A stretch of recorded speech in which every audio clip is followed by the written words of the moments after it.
L'éclat de Lazare dans la tombe dépendait de la présence de Jésus. Donc, tes combats dépendent de la valeur de ton étoile et est liée à la promesse de Dieu reçue. Or, la promesse que Dieu nous a faite est la vie éternelle. Si Lazare a survécu dans la tombe, tu survivras aussi sur la terre. Car ce que nous vivons sur la terre prépare ce que nous allons vivre dans l'éternité, comme la résurrection de Lazare. En effet, le Seigneur lui-même a un signal donné à la voix d'un archange et au son de la trompette de Dieu, il descendra du ciel. Et ceux qui sont morts en Christ ressusciteront d'abord. Donc aimer Dieu, c'est d'abord le connaître. Si Dieu te veut, il t'aura. On ne l'a pas choisi. C'est lui qui nous a choisis. Car il nous appelle toujours par ce que nous aimons et nous attire toujours par ce que nous désirons.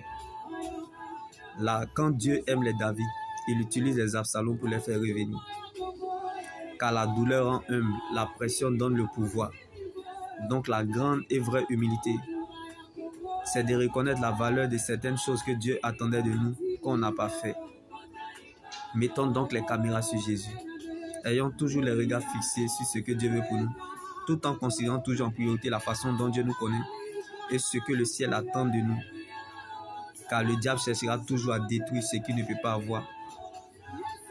Parce qu'il sait, en te rappelant ton passé, qu'il ne pourra jamais changer ton avenir.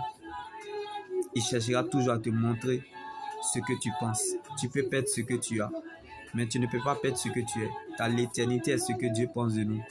Alors dépend de ce que le ciel a décidé, ce que tu es. Car Dieu te fera toujours apprécier ce que tu es. Personne ne s'est sauvé lui-même, c'est Jésus qui a le chercher.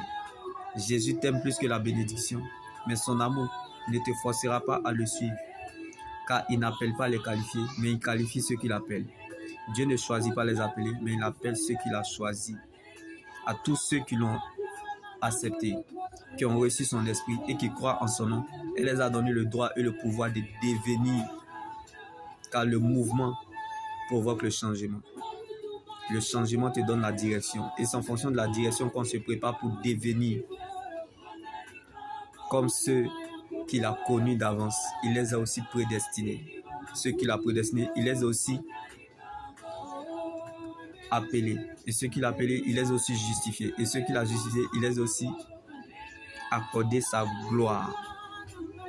Donc ceux qui t'offensent ou qui te font du mal ne sont pas certainement méchants. Ils sont juste les instruments que Dieu utilise dans son laboratoire et dans son garage, dans le but de te tailler en te donnant la forme qu'il faut afin d'accéder à sa gloire, se révèle à l'heure du désespoir.